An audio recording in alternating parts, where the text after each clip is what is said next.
find the person you want to be. Atomic habits will set you free.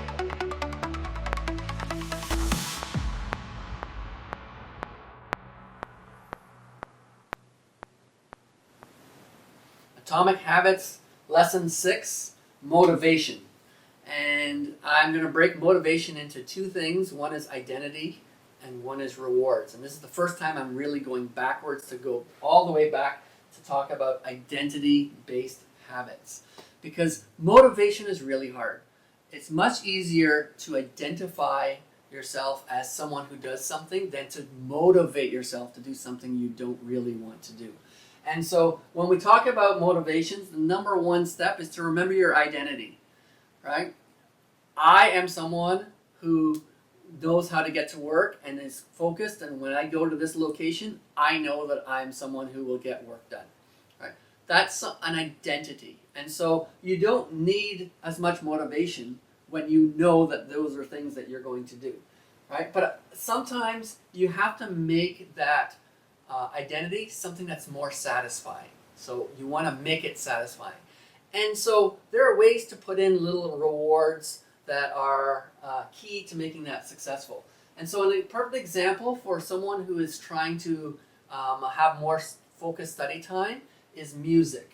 But I'm going to talk a little bit about how music can be a positive and music can be a negative. It can be something that moves you towards your habit, or it can be someone that distracts you away from your habit.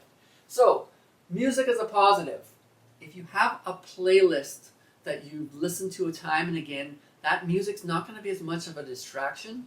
And so it's background. It will help you just kind of lose track of the outside noise, and it's something that you really enjoy.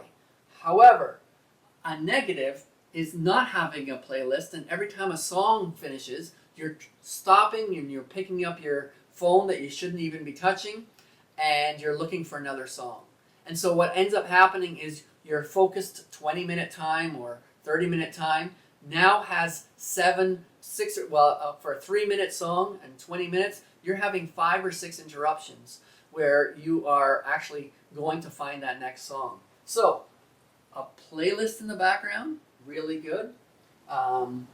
Picking a song by song is not so good, and a negative towards that. Another example is it needs to be background music. It can't be something where you end up singing along with it and trying to listen to the lyrics. It should be something without lyrics or something that you've heard so many times that doesn't really distract you, as opposed to a negative where, oh, I love this song, and you start to sing and you're actually taking yourself out of that zone, out of that habit of getting focused work done.